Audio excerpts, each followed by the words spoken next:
निरशून्याचे सदन आणि त्या निरशून्याच्या ठिकाणी असून तो भगवंत काय करतो तर देणं घेणं कशाचं करतो ज्ञान भक्ती वैराग्याचे करशील देणं घेणं म्हणजे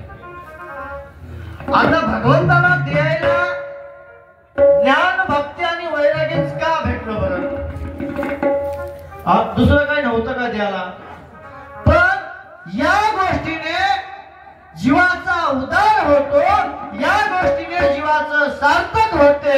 तीच गोष्ट भगवंतानं जीवाला दान केली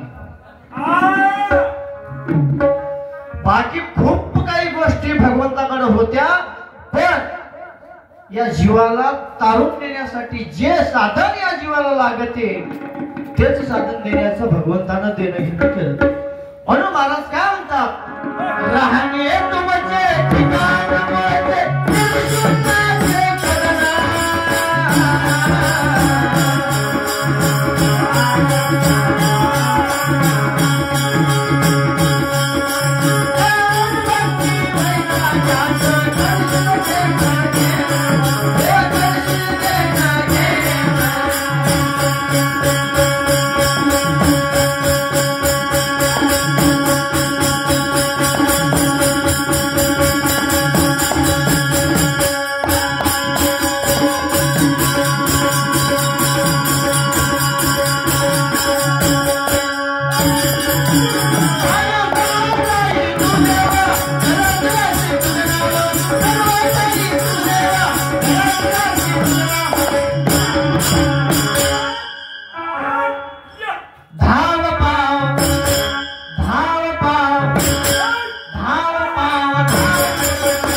Thank you.